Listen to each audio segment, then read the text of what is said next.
Thunderbird in '64 and probably won it. They only built, was it six? Six, and they're here. They're all here. The set is here, reunited. First time since the period.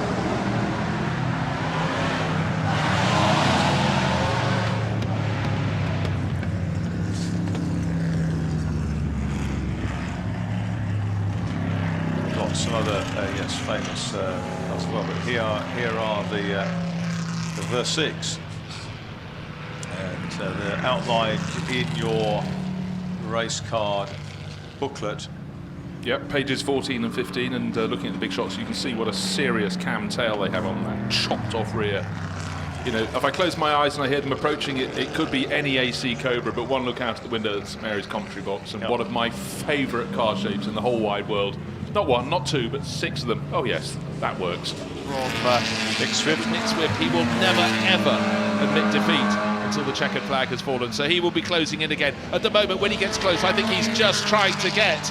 They tried past the 124 Nigel Webb Jaguar, which went wide to let them through and then got on the grass at St Mary's. Knowing Nick Swift, he'll be trying various things down here to throw Furiani off the scent. Exactly. And then he'll pull something very special into the chicane on the last lap, or maybe at Woodcote Corner down by the Super Shell building, that iconic backdrop. Now the biggest gap between the Alfa Romeo of Nick Furiani and Nick Swift's Mini is now on what is probably, is this the final lap? No, it's the penultimate lap, but he takes through into St Mary's.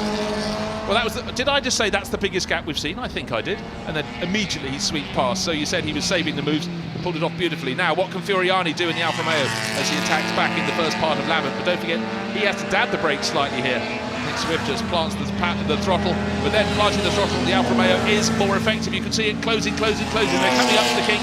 Will he be able to sweep past and take the lead before they get? Yes, he does. By the kink, he does it by the kink. Now, what's going to happen down at Woodcote? 8 seconds until the checkered flag comes out. Down the inside, Nick Swift. And as they go through we squeezed over the grass, but he was expecting that. And through on the inside of one of the minis, but not close enough for the Alfa to make the difference. Nick Swift looks like he's going to be thwarted in his attempts to wrest that fifth place from Alexander Furiani. But as you say, he's not going to give up, and he's all right on the back bumper now as they go over the line, more or less pushing him through the finish. But he has to cede, and in fourth place was number 100, Richard Shaw, after all that. Fifth, Alex Furiani, and sixth, Nick Swift.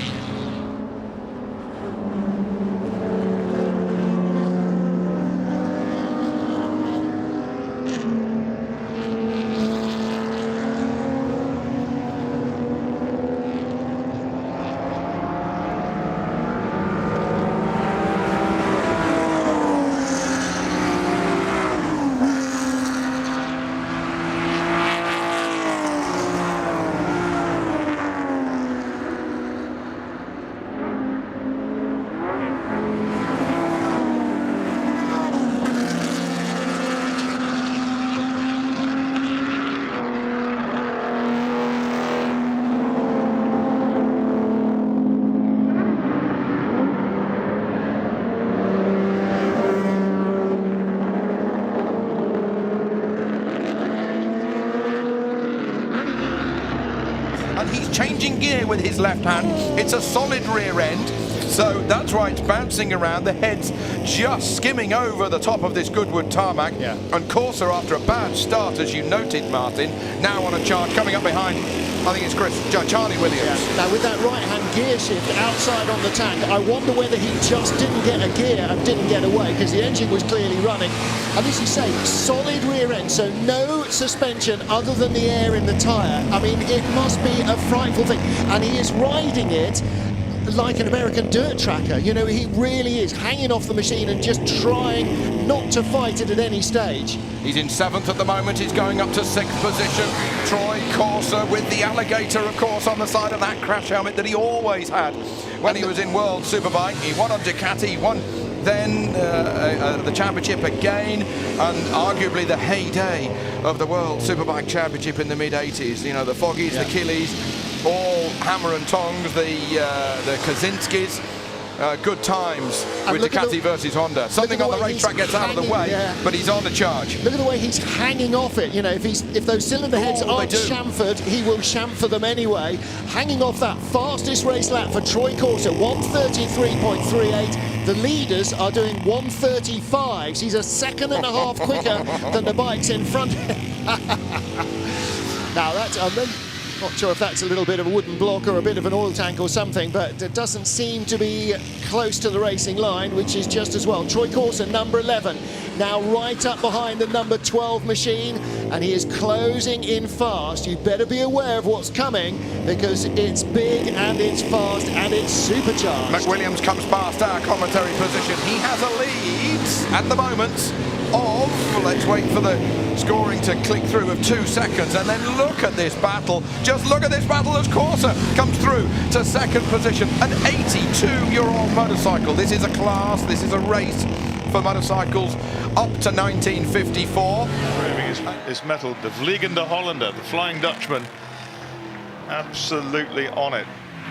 Well, given how aggressive that the number 89 E-Type has been early in the race, I think we probably can't really complain, but it shows you how much they really want to win this race. And Shedden gets alongside of the London forward. He's not going to get past there, and he has to back out of it. And yes, this this teenager in the Cobra is giving the double British Touring Car champions and triple British Touring Car champions something to think about. Giving him plenty to think over about. the curve. Oh. Who's going to slip up next? Are they going to be tripped up? The Rory Henderson, Darren Turner Cobra just at the bottom of the screen. The big screens there, white with the black roof, will be their next prey, the next car they're looking to pick off. But I must say their lap pace is still holding up pretty well despite this grappling. But the other cars behind, notably Ollie Bryant in the 21 Cobra, is able to lap without having to fight anyone now. Now that he's got clear in third place, he will start to close. 19 minutes remaining. Ward, Shedden going on one side, no cars ahead of him that he's fighting because the car's behind. But David Oliver Hart, I keep calling him his father's name, Oliver Hart tried the outside line, but you have to be so sideways to get that to work. You can see the white Cobra just up ahead. That might get in their way at the chicane, not too badly though.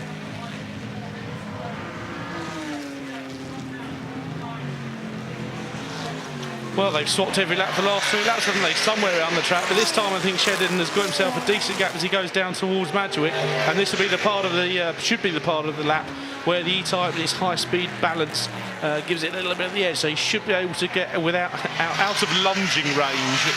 25.799, still the best time in the race for the lead car.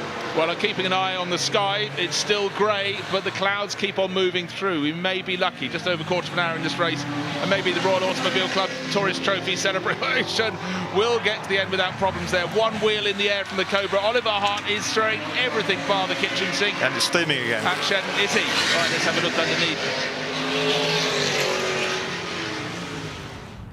Amazing design, twin Allison engines, twin boom.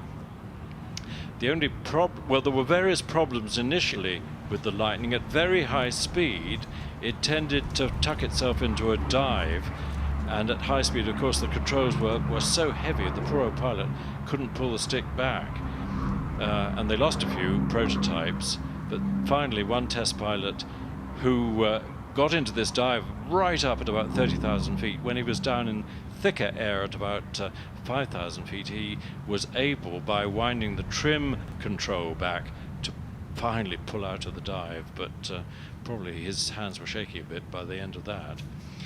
The other problem with the Lightning was the ventilation and heating in the cockpit, because it's quite far away from the heat of the engines.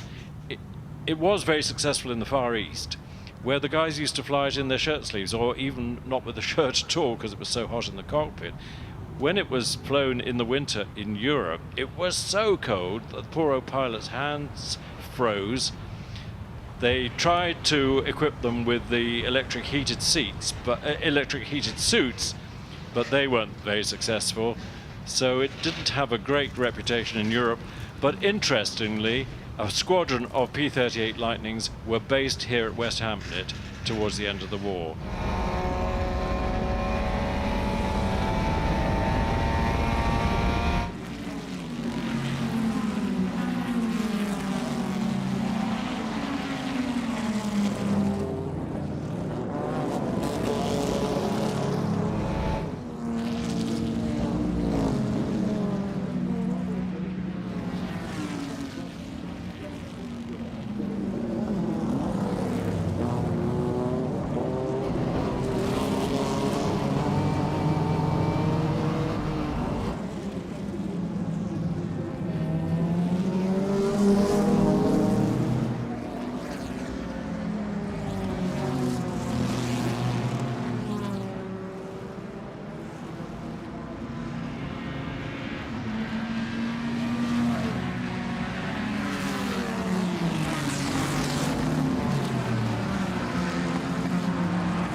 leaving its own cloud of smoke, but the Thunderbird keeps on advancing 14th last time, 11th this time. Look at the wallow, the roll, the slide, but it's all held by the Great Dane. Absolutely awesome, isn't it? What a lump of iron that is. Really making some progress now. But 2.8 the gap between first and second, on the fastest lap to Stippler, 1:35.161. Kristensen's done a 37.6.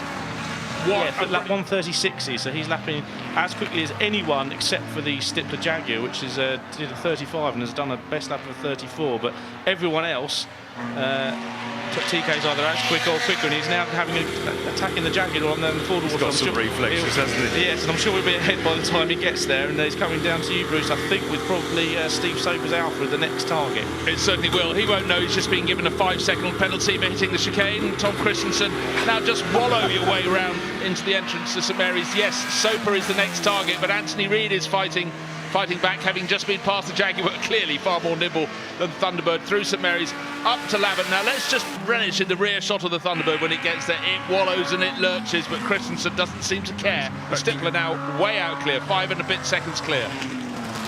10 seconds clear, sorry, it's Peso. Kristensen sideways out of forward water as he comes down towards you, Bruce, and he's got that battle, the Austins ahead.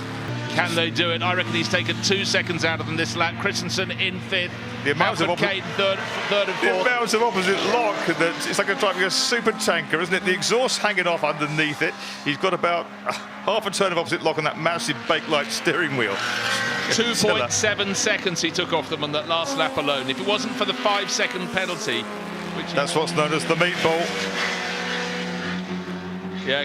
There's the meatball. The meatball flag's been hung out.